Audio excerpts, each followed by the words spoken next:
Happy Mother's Day. Last year, Americans spent an estimated $3.2 billion on flowers for Mother's Day. That's according to 1-800-Flowers. A beautiful bouquet of daisies, roses, maybe peonies. I hear they're in bloom right about now. What's the least we can do for the mothers in our lives? Or is it?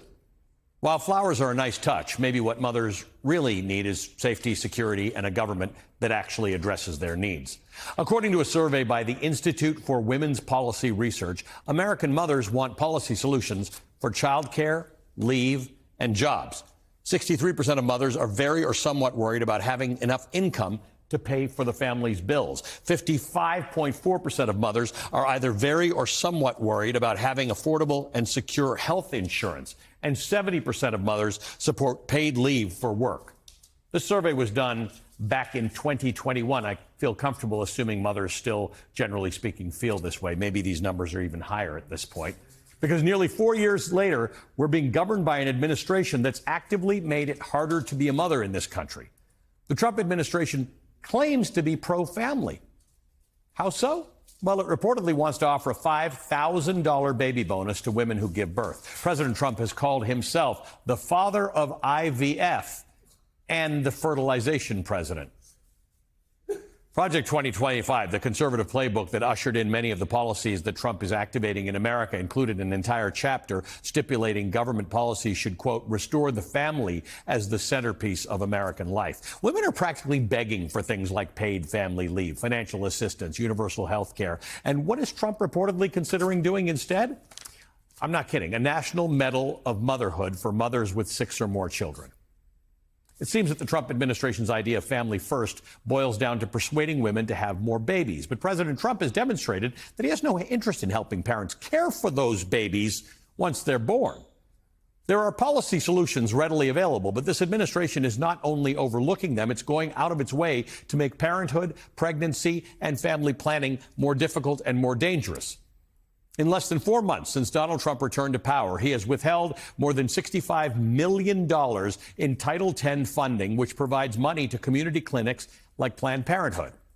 This means women, pregnant people, mothers could lose crucial health care like birth control, infertility services, testing and treatment for STIs, breast and cervical cancer screenings, HPV vaccinations, and much more. He's blocked or delayed billions of dollars in funding for things like school meals and school safety. That's according to ProPublica. His proposed budget cut would take $4.5 million from 4 to 12 schools. That new GOP proposal includes federal spending cuts to the Supplemental Nutrition Assistance Program. That's SNAP, used to be food stamps. It provides food assistance to about 1 in 5 children in America. 1 week after dubbing himself the fertilization president, again, he eliminated the CDC's IVF team. Make that make sense. His new tariffs will undoubtedly make life way more expensive for parents who need to buy baby formula, diapers, car seats, as he says, strollers, and dolls.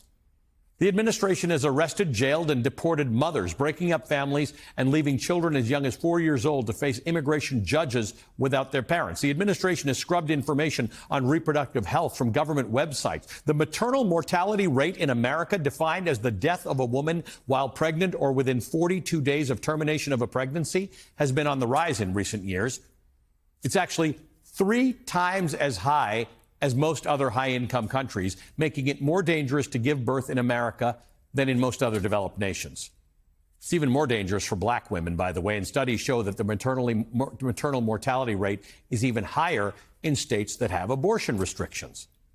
Women are dying, and it's a direct consequence of the overturning of Roe v. Wade, which President Trump proudly takes credit for. And if they're not dying, they're facing life-threatening, life-altering health complications because of draconian abortion laws.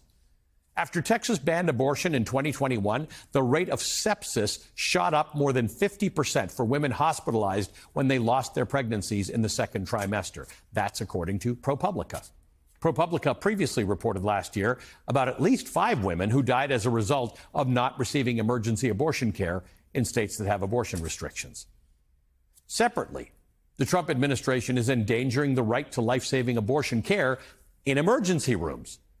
In March, the DOJ dropped a case that sought to protect the Emergency Medical Treatment and Labor Act, EMTALA. EMTALA requires hospitals to provide stabilizing treatment to all patients who have emergency medical conditions, including life-saving abortion care.